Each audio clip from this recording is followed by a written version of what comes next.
राम राम भाई सभी को। आज हम आपके लिए वीडियो लेके आए हैं the all new 2024 grand Vitara. ये इसका सबसे बेस वेरिएंट है सिग्मा। इसमें आपको बहुत सारे इन्फॉर्मेशन जानने के लिए मिलेगी इस वीडियो में। इस वीडियो को आप एंड तक देखना जरूर।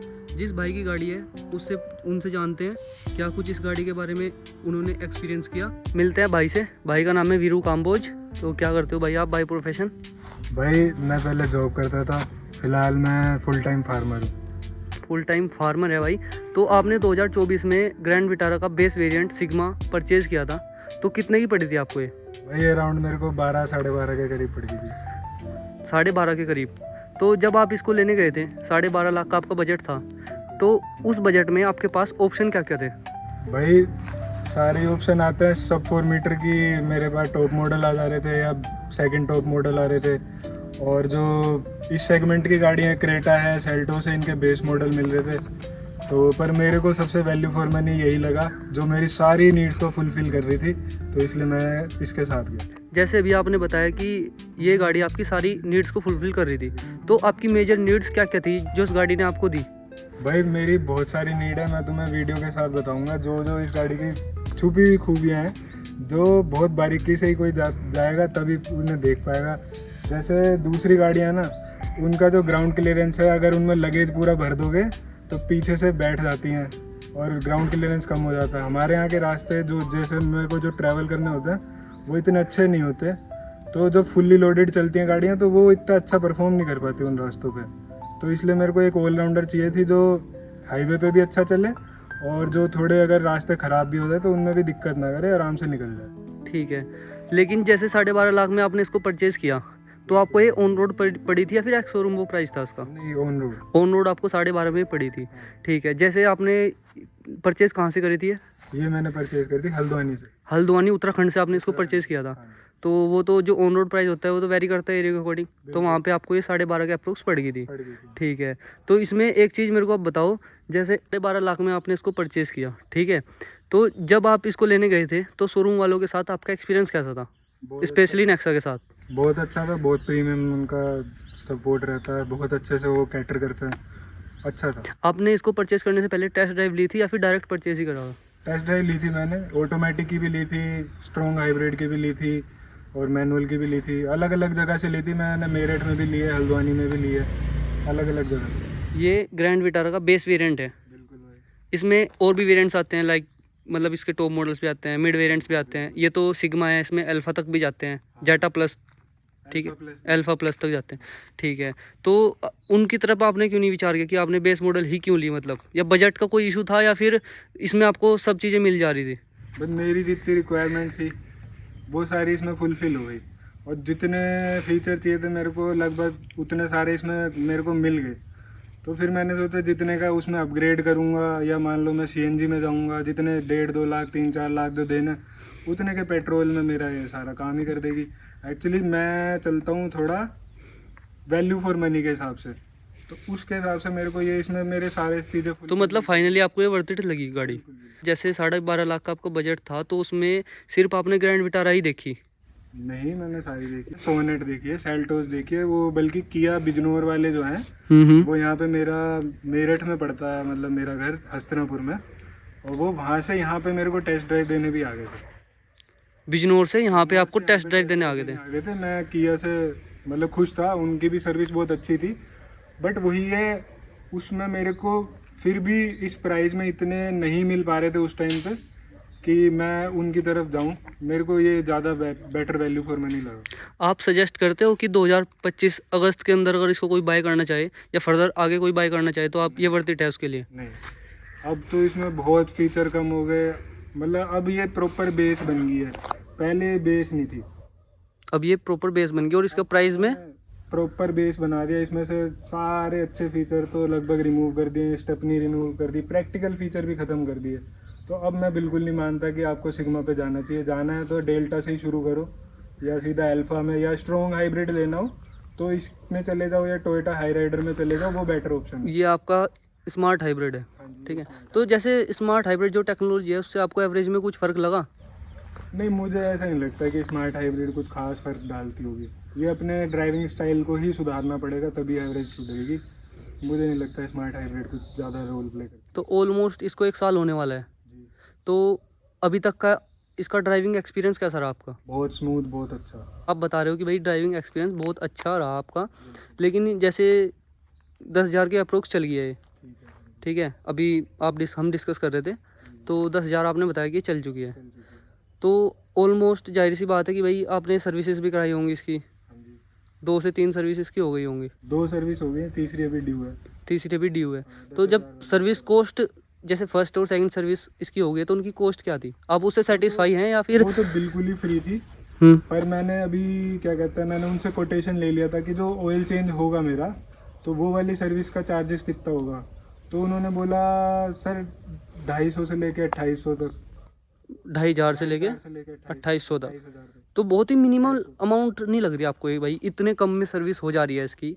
यही तो मतलब मारुति और टोयोटा का मतलब एक प्लस पॉइंट होता है कि इनकी मेंटेनेंस होती है बहुत ही ज़्यादा इजी होती है। अगर आप इसका इंजन सेटअप खोल के देखोगे तो एक नॉर्मल आदमी जिसे हल्की सी भी नॉलेज है वो भी समझ जाएगा कि इसके इंजन में कौन सा पार्ट कहाँ पे है, और वो भी मेंटेन कर सकता है। आप खुद मेंटेन कर सकते हो जैसे थोड़ी सी ट्रेनिंग के साथ। जैसे आपको गाड़ी की मतलब बहुत ही अच्छी खासी नॉलेज है, ठीक है, तो आप इसका एक बार इंजन खोल के दिखाओ कि कैसा इसका इंजन है और क्या कुछ अभी तक इसके इंजन के साथ आपने एक्सपीरियंस किया। अभी जैसे इसका बोनट ओपन किया है और इसका इंजन हमें साफ दिख रहा है यहाँ पे, तो अभी जैसे थर्ड सर्विस इसकी ड्यू है तो उसके हिसाब से हल्का सा गंदा हो रहा है। बाकी जो ये इंजन है बहुत छोटा है, और भाई पेट्रोल इंजन होने की वजह से तो छोटा तो है ही, प्लस में आपको स्पेस भी काफ़ी यहाँ पे देखने के लिए मिल रही होगी। अगर कोई भाई मॉडिफिकेशन का शौकीन है तो उसमें करा सकता है बहुत चीज़ें। तो आप बताओ उसमें कैसा आपका एक्सपीरियंस रहा इंजन के साथ? इंजन जो आजकल की गाड़ियों में चलता है उसका सबसे मेन पार्ट क्या होता है? ECU, जो इंजन का दिमाग होता है, और उसको बचाना सबसे ज़रूरी होता है। महिंद्रा में चले जाओ या टाटा में चले जाओ, वो कभी आपको अलाउ नहीं करेंगे कि आप अपने इंजन पे पानी मार सकते हो या पानी में थोड़ी बहुत चला सकते हो। इनकी क्लेवरनेस और R&D कितनी होती है। इनका ECU आपको सबसे ऊपर मिलेगा, सबसे टॉप पे, तो बहुत सेफ लोकेशन है। इतना पानी आ भी जाता है, अगर आपकी कभी फ्लड में खड़ी है गाड़ी और इतना पानी आ भी जाता है तो आपका ECU सेफ रहेगा, वो सबसे इम्पोर्टेंट पार्ट है। और अगर ECU गया तो बहुत मोटा खर्चा है। और फिर अगर आपको जैसे नॉर्मल सर्विस में नॉर्मल मेंटेनेंस करनी है तो यहाँ से इसका ये खोला, अभी गर्म है मैं खोल नहीं पाऊँगा, तो ये खोलो, ये खोलो, ये खोलो, एक क्लिप खोलो, इसका एयर फिल्टर बाहर साफ़ करो, डाल दो। 2-3 हज़ार किलोमीटर पे खुद करते रहो, मैं करता हूँ। हर 2,000-3,000 किलोमीटर पे मैं निकाल के इसका साफ़ करके डाल देता हूँ। उससे मेरी गाड़ी की जो ब्रीदेबिलिटी है वो बनी रहती है, अच्छा एवरेज निकालती है, अच्छे से मेंटेन रहती है। और फिर अगर जैसे नॉर्मल फ्यूल चेक करना यहाँ से कर लो, ब्रेक ऑयल खुद टॉप अप करना वहाँ से कर लो, ठीक है। इसकी EGR यूनिट है यहीं पे लग रखी है। इसका जितने भी बॉल्स वगैरह हैं आपको सारे यहीं पे ही मिल जाएंगे। अगर आपको थोड़ी सी भी नॉलेज है आपको सब पता होगा कि वहाँ पे गियर ऑयल डलेगा, वहाँ कहाँ पे यहाँ से इंजन ऑयल डल जाएगा, आपको एवरीथिंग यहीं पे ही मिल जाएगी, सारी की सारी ऊपर। और मेरे ख्याल से मारुति का एक प्लस पॉइंट भी है क्योंकि उसका इंजन बहुत ईजी टू मेंटेन होता है, तो उसकी वजह से बहुत ही यही मेंटेनेंस का पार्ट है, और यही इसमें सबसे ज़्यादा ज़रूरी चीज़ है। अगर आपको एक चीज़ खोलनी है ना तो आप इसमें डायरेक्ट खोल सकते हो। उसके लिए ये नहीं है आपको ये भी हटाना है, वो भी हटाना है, ये सारे सेटअप हटाना है। ओरिजिनलिटी को उसकी ख़त्म करने की ज़रूरत नहीं है आपको। जो मेंटेनेंस के पार्ट हैं वो सारे इजीली एक्सेसिबल है, कोई भी आराम से उनको एक्सेस करके मेंटेन कर सकता है कार को।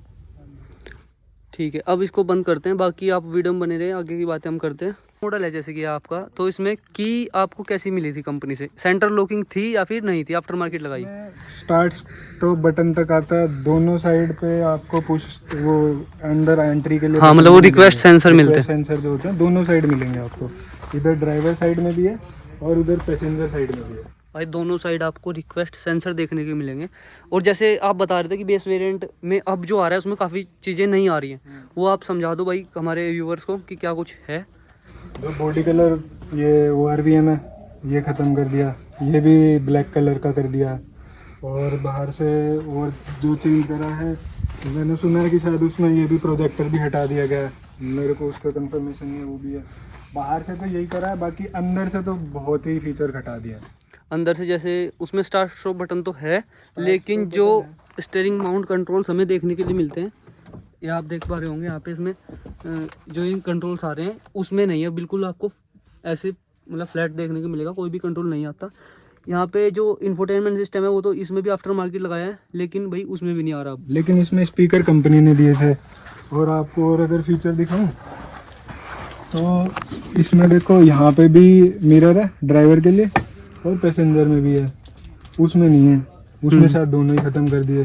ठीक है, और उसमें इसमें बस एक सनग्लास होल्डर और दे देते तो थोड़ी और लग्जूरियस मतलब ये हो जाती। बिल्कुल। बाकी वो थोड़ी क्रॉस कटिंग करी है मारुति ने। और जो आप ये रेन वाइजर आपने लगाए मतलब एसेसरी के पार्ट था या फिर कंपनी फिटेड थे? नहीं, ये मतलब बाहर से एक्सेसरीज ही लगवाई है। बाहर से आपने एक्सेसरीज में क्या क्या लगाया इस गाड़ी में?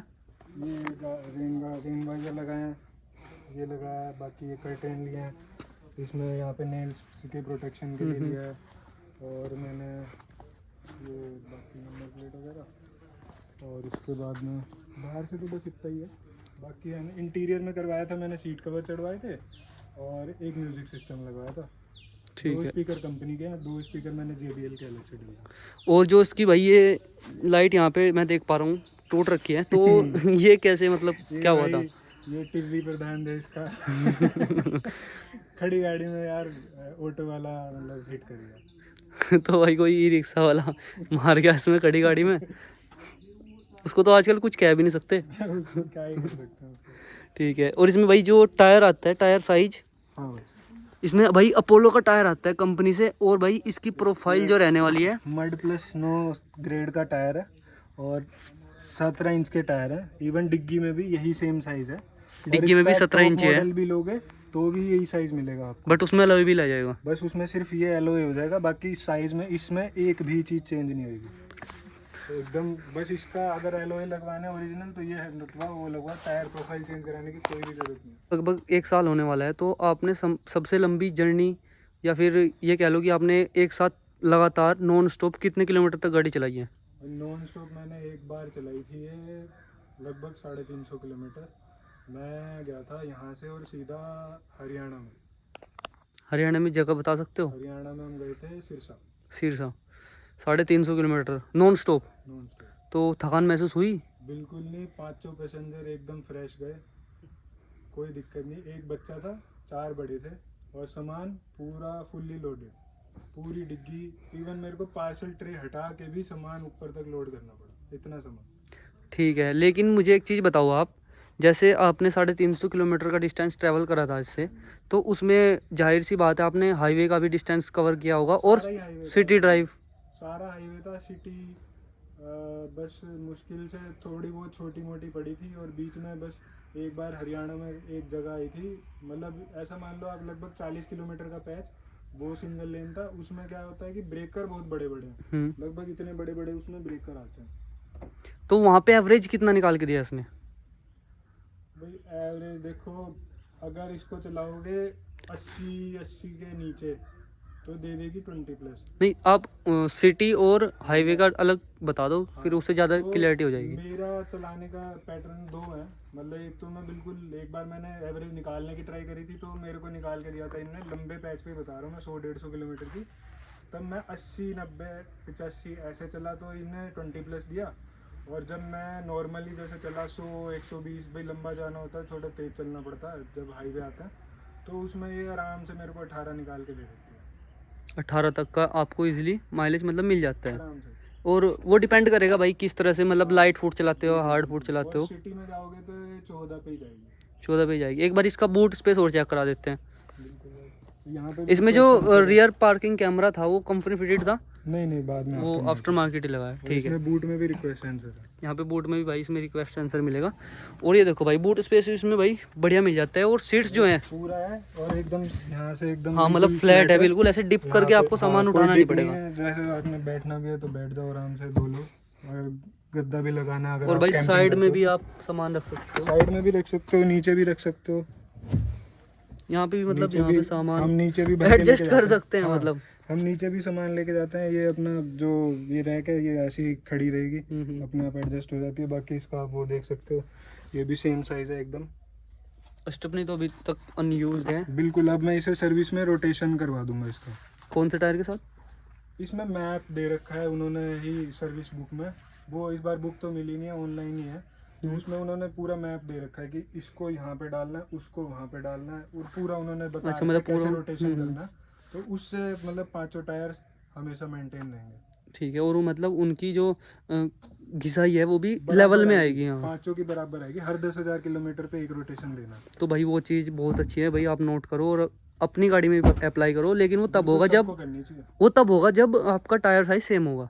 4 के लिए अलग है, 2 रोटेशन दे रखे हैं। 4 के लिए अलग है, अगर एलॉय व्हील वाली है 4 के लिए भी है, 5 टायर के लिए भी है। ठीक तो है। मेरे में 5 वाला मैं कर सकता हूँ, तो मैं 5 घुमाऊंगा। और भाई आपके में 4 हैं तो 4 वाले वाला। हैं तो उसके लिए अलग है। अपनी सर्विस बुक देखना, हर कंपनी देती है। और जैसे मैं देख पा रहा हूँ भाई, इसमें 60-40 स्प्लिट सीट का भी ऑप्शन है। और ज़्यादा आप बूट इंक्रीज कर सकते हो उसका, सीट को फोल्ड करके इसका अपने एक अकॉर्डिंग। फायदा और होता है जर्नी में, मैंने नोटिस किया, जैसे छोटे बच्चे रहते हैं उनका मान लो खाने का सामान रह गया पीछे डिग्गी में, तो इधर होके शिफ्ट होके एक सीट नीचे करो और सामान निकाल लो। तो ये भी एक मतलब प्लस पॉइंट है। हाँ हाँ, तो भाई ये इंडियंस है, जुगाड़ पे ही चलता है सारा काम। एक बार इसके इंटीरियर में बैठते हैं और बाकी की बातें वहीं पे बैठ के करते हैं। तो करते हैं इसका डोर ओपन, और मैं आपको इसका डोर भी चेक करा देता हूँ कैसी अपोस्टी आपको उसके डोर्स पे मिलती है। अभी हमने बताया था कि आपको रिक्वेस्ट सेंसर दोनों साइड मिलेगा, तो को ड्राइवर साइड भी आप देख सकते हो। और डोर इस तरह से देखने के लिए मिलेगा। इंटीरियर में डुअल टोन आएगा इसका, यहाँ पे वाइन कलर और ब्लैक कलर के साथ कुछ यहाँ पे सिल्वर टोन का भी इसमें एडिशन यहाँ पे आपको देखने के लिए मिलेगा। स्पीकर के लिए यहाँ पे आएगी। फ्रंट में कंपनी फिटेड 2 स्पीकर आए थे, लेकिन पीछे की साइड भाई ने JBL के एक्स्ट्रा यहाँ पे लगा दिए। ये इंफोटेनमेंट सिस्टम आफ्टर मार्केट लगाया है। और AC भाई इसके बेस वेरिएंट से ही आपको ऑटोमेटिक देखने के लिए मिलेगी। ड्राइवर जो सीट रहेगी वो हाइट एडजस्टमेंट के साथ आएगी, लेकिन जो अब वाली आ रही है 2025 मॉडल, उसमें वो सीट हाइट एडजस्ट करने का ऑप्शन रिमूव कर दिया। ये बहुत प्रैक्टिकल फीचर था जो इन्होंने ख़त्म कर दिया। अपने आफ्टर मार्केट इंफोटेनमेंट सिस्टम लगाया है। ये कौन सी कंपनी का है? ये भाई एक रशियन कंपनी है ओरा, जो बहुत पुराना ब्रांड है म्यूजिक का। ये उसका सिस्टम है। कितने का पड़ा था ये आपको? ये भाई मेरे को पड़ा था 12.5 का विद कैमरा। विद कैमरा आपको 12.5 का पड़ गया था, तो ठीक पड़ गया था। वैसे फीचर्स इसमें एंड्रॉइड ऑटो और एप्पल कार पे दोनों होंगे। बिल्कुल। और मैं गाड़ी में बैठता हूँ, ये अभी बैठा हूँ, विद इन सेकेंड मतलब ओरिजिनल से पहले, ओरिजिनल गाड़ी का जो म्यूजिक सिस्टम है तो वो इतनी जल्दी नहीं कैच करेगा जितनी जल्दी ये कर लेता। आफ्टर मार्केट चीज़ें भाई बेस्ट भी मिल जाती हैं आपको। ऐसा नहीं है कि भाई मतलब कंपनी फिटेड जो चीज़ें होते हैं वो रिलायबल तो होते हैं, बट उनसे ज़्यादा फीचरिस्टिक आपको आफ्टर मार्केट मिल जाती हैं चीज़ें। बिल्कुल बिल्कुल। और जो इसका MID है भाई, उसमें बेस वेरिएंट वाला कुछ है ही नहीं भाई। ये देखो आप, इसमें सभी चीज़ें मिल जाती हैं ज़रूरत की। 3.2 इंच की इसमें मिड में डिस्प्ले भी आएगी। यहाँ पे आपको किलोमीटर्स वगैरह, टाइमिंग वगैरह, मोशन, टॉर्क, और आई थिंक इसमें TPMS तो नहीं होगा। नहीं, TPMS इसके टॉप मॉडल में होगा वो TPMS। हाँ जी, TPM वो भी अब आता, तब नहीं आता था जब मैंने परचेज की थी। और इसमें बाकी RPM मीटर भी, कलर्ड इसका TPM ये है डिस्प्ले। कलर डिस्प्ले है। RPM मीटर भी इसमें 8000 तक यहाँ पे सो रहा है, और बिल्कुल स्पीड वही भी ओल्ड 220 स्कूल तक है। वही है। और इसमें मज़ा बहुत आएगा चलाने का। जो आपने लेदर रैप ये स्टीयरिंग कवर लगाया है, ये इसकी कॉस्ट क्या थी? आई थिंक पड़ गया था 500 का करीब का। एक बार इसके हॉर्न की और साउंड सुना देते हैं, कंपनी से कैसा आता है। तो हॉर्न तो भाई मतलब बाइक वाला ही है एक तरह से देखा हाँ, जाए। वही पीपी वाली साउंड है, हाँ। टिपिकल जो सुजुकी और टोयोटा की आती है। यहाँ पे भाई ने बता दिया, यहाँ पे वैनिटी मिरर मिलता है दोनों साइड, दोनों साइड मिलता है, ड्राइवर पे भी, को ड्राइवर पे भी। और लाइट इसी आपको में यहाँ पे टिकट देखने की होल्डर मिलती लगा है। लेकिन भाई सभी कंपनी बेस वेरिएंट में यहाँ पे सनग्लास होल्डर डाल देना चाहिए, उसमें ज़्यादा उनकी कॉस्ट भी नहीं लगेगी और एक बढ़िया मतलब यहाँ पे फील आएगी। ये छोटे छोटे फीचर तो हैं जो डल सकते हैं, पर अब तो इन्होंने ये सब भी खत्म कर दिया, तो क्या करें। इनसे क्या ही एक्सपेक्ट करोगे। बाकी ये डे नाइट RPM, हाँ, मैनुअली है, मतलब बहुत प्रैक्टिकल फीचर होता है ये भी डे नाइट का। ग्लव बॉक्स में भी आपको मतलब ठीक ठाक स्पेस मिलती है। और टॉप वेरिएंट की साइड जाओगे आप तो वहाँ पे कोल्ड भी मिलेगा। यहाँ पे 5 स्पीड मैनुअल ट्रांसमिशन, और इसके टॉप वेरिएंट में आपको वायरलेस चार्जिंग पैड भी मिलेगा। यहाँ पे तो हमें नॉर्मली मिलता है, लेकिन यहाँ पे एट्रैक्शन कंट्रोल और 12 वोल्ट का पावर सॉकेट भी मिलता है। यहाँ पे टाइप सी पोर्ट भाई जरूर से होना चाहिए था, भले ये बेस वेरिएंट हो, दो नहीं तो एक यहाँ पे टाइप सी पोर्ट जरूर होना चाहिए था, उससे काफ़ी इजी हो जाती हैं चीज़ें। ऑटो AC कंट्रोल, यहाँ पे डुअल कप होल्डर्स आ जाते हैं। यहाँ पे की रखने के लिए एक छोटा सा यहाँ पे स्पेस दे रखा है इन्होंने, हैंड ब्रेक्स आ जाते हैं और जो इसका आर्म रेस्ट है वो स्लाइडेबल ही आपको देखने के लिए मिलेगा और यहाँ पे स्पेस भी ठीक ठाक मिल जाती है। जैसे ये सीट भाई मैंने अपने अकॉर्डिंग मैं इसको एडजस्ट कर लेता हूँ, मेरी हाइट 6 फीट है तो मैं यहाँ पे भाई काफ़ी कंफर्टेबल बैठ पा रहा हूँ। और इसका मेरे को एक नेगेटिव पॉइंट लगा कि अगर हम यहाँ पे बैठते हैं, जैसे 6 फीट हाइट है या उससे ज़्यादा किसी की है, तो उसको विजिबिलिटी थोड़ी कम लगेगी क्योंकि इसका ग्लास एरिया थोड़ा सा इस तरह से डिज़ाइन किया हुआ है, मतलब फ्लैट टाइप, ऐसे स्ट्रेट में नहीं है, तो उसकी वजह से विजिबिलिटी का थोड़ा इशू है जिसकी हाइट ज़्यादा है उसको। वरना वैसे कोई दिक्कत परेशानी वाली बात नहीं है, एडजस्टमेंट यहाँ पे अच्छी खासी तरह से हो सकता है। पर ड्राइवर के पास सीट एडजस्ट करने का ऑप्शन है, तो मैं तो अपनी हाइट यहाँ पे मेंटेन करता हूँ कि मेरे को सारा दिखता है। और प्लस इसमें क्या रहता है कि इसमें बोनेट है पूरा विजिबल है, तो वैसे ही जजमेंट रहता है कि गाड़ी कहाँ हाँ, पे बोनेट खड़ी तो भाई पूरा विजिबल है, बट जो अभी मैं बात कर रहा था हाँ, वो मैं समझ इस गया, एरिया वो की बात कर रहा था। समझ गया मैं। ये कई गाड़ियों में ये जो होता है ना, ये वाला एरिया मतलब ब्लाइंड स्पॉट एक अच्छा खासा क्रिएट कर देता है। मेरे पास इससे पहले बलिनो थी, उसमें बहुत बुरा था ये, उसमें तो बल्कि और नीचे आ जाता था, ये इतना सा दिखता था उसमें। जैसे इसमें तो फिर भी इतना गैप है, उसमें इतना सा ही बचता था। जैसे भाई के पास पहले बलिनो थी, कौन सा मॉडल था भाई वो? भाई वो था मेरा डेल्टा वेरिएंट था, 2017 2017। का मॉडल था भाई वो। वहाँ पे जैसे भाई आपने बलिनो से ग्रैंड विटारा पे स्विच करा, तो जैसे वो भी पेट्रोल ही थी तो उसमें तो ज़्यादा कुछ खास फर्क होगा नहीं, लेकिन जैसे इसका स्पेस बड़ा है, थोड़ी उससे लेंथ में भी बड़ी है और काफ़ी चीज़ें इसमें एक्स्ट्रा मिल जाती हैं। और तो उसका मतलब जैसे आपने उससे स्विच किया इस पर, तो आपको मतलब कैसा फील हुआ कि भाई मैंने मारुति की गाड़ी ली दूसरी, तो उस वजह से अच्छा लगा। मतलब वैसे अपग्रेड है, इसमें थोड़ा ऊपर बैठते हैं और क्या कहते हैं, जजमेंट ज़्यादा अच्छा आता है उससे। पर लेकिन वो भी गाड़ी बुरी नहीं थी, उसमें भी मैंने 400 किलोमीटर तक की ड्राइव करी है और बिना थके। उसमें भी फैमिली बड़े अच्छे कंफर्टेबल से जाती थी। बट वही है कि मेरी जो थोड़ी क्या है कि मेरी डिमांड ऐसी है कि मेरे को ज़्यादा बूट स्पेस चाहिए था, जो कि हैवी लोड होता, हैवी वाला, तो उस वजह से मेरे को इस पे जाना पड़ा। जैसे मैं देख पा रहा हूँ यहाँ पे आपने कुछ माइक टाइप कुछ लगा रखा है, तो इसका क्या रीजन है? ये इसके साथ एक ऑप्शन आया था, इसका अपना माइक भी है, ये वाला यहाँ पे अगर आप देख रहे होगे ये भी है। और अगर आप चाहो एडिशनली तो ये लगा भी सकते हो, नहीं भी लगा सकते हो, तो मैंने लगा लिया कि कॉलिंग में बेटर रहेगा। अच्छा, हाँ, तो वो उससे मतलब काफ़ी वॉइस क्लियर हाँ, हो जाएगी, सामने वाले को अच्छी आवाज़ जाएगी। भाई ने बताया था कि भाई वो फार्मिंग करते हैं, तो उसके साथ साथ भाई ने एक अपना यूट्यूब चैनल भी बना रखा है, वो उसकी लिंक मैं डिस्क्रिप्शन में मेंशन कर दूंगा और आपको स्क्रीन पे भी चैनल का नाम दिख रहा होगा, आप वहाँ से चैनल पे विजिट कर सकते हैं और भाई के जो भी कंटेंट है वो देख सकते हैं, सपोर्ट कर सकते हैं और चैनल को सब्सक्राइब भी कर सकते हैं। और मैं आपको इसके जो ये सिस्टम लग रखा है इसकी क्लियरिटी दिखाता हूँ।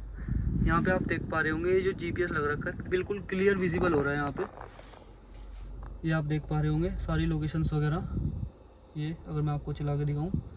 और अभी इसका रिवर्स कैमरा देखते हैं।